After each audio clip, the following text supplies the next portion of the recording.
আপনারা এখানে এসেছেন নিজেকে বোঝ দেওয়ার জন্য যে আপনি একটা ভালো কাজ করছেন, আপনার যথেষ্ট সম্মান আছে আপনি যে কাজটা করছেন, এটাকে আরেকবার সংহত করছেন। কারণ আমাদের সমাজে ব্যবসায়ীদেরকে ভালো চোখে দেখা হয় না।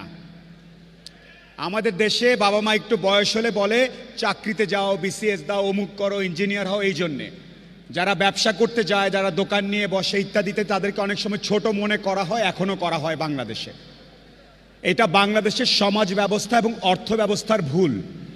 আপনারা এখানে এসেছেন এই কারণে দেখতে, আপনার আত্মীয় স্বজন, আপনার সমাজের বাকি যারা বলছে আপনি ভুল করছেন, এসে দেখছেন যে না, আরও অনেকে আছে আমার একই রাস্তায়, and we are all correct. এবং ইকবাল বাহারের মতো মানুষ সমাজের এই ব্যাপক কয়েকশো বছরের ভুল ধারণাটাকে ভাঙার চেষ্টা করছেন।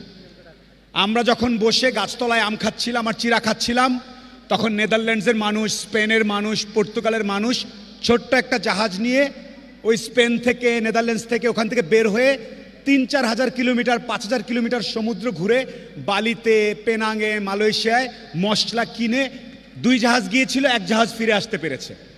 সো ব্যবসা একটা রক্তের ভেতরে, জিনের ভেতরে থাকার জিনিস। And you all are trying to do that. A big round of applause for all of you. Now coming back, যেহেতু আমরা কয়েকশো বছর ধরে ব্যবসার সাথে যুক্ত না, রক্তে নেই, তাই অনেক ধরনের ভুল ধারণা, অনেক ধরনের ভয় কাজ করে। 2 বন্ধু এসে বলল পার্টনারশিপ শুরু করে দিলাম, টাকা পয়সার হিসাব নিলাম না, কয়দিন পরে গাছে উঠে গেলাম, পই পই করে আর হিসাব রাখা যাচ্ছে না। মাল কিনতে গেলাম, লোকলজ্জার ভয়ে দামাদামি, দিয়ে দিন ভাই, সরি, কত টাকা, কি, কত ইঞ্চি, কত আউন্স, কত কেজি, কি দাম, কেন দিব, বস্তাটা কে দিবে, এখান থেকে ঠেলা গাড়িতে করে কে পৌঁছাই দেবে, কে কার টাকা, এই আলাপে যেতে আমাদের মধ্যে খুব লজ্জা লাগে। নিউ মার্কেটে বা বিভিন্ন জায়গাতে যে মেয়েরা দারুণ দামাদামি করে। So I would request all of you, আপনার স্পাউস, সিস্টার, গার্লফ্রেন্ড, ওদের সাথে মাঝে মাঝে দোকানে যাবেন, ওনাদের কাছ থেকে দামাদামি শিখবেন। দামাদামি না শিখলে ভালো ব্যবসায়ী হতে পারবেন না।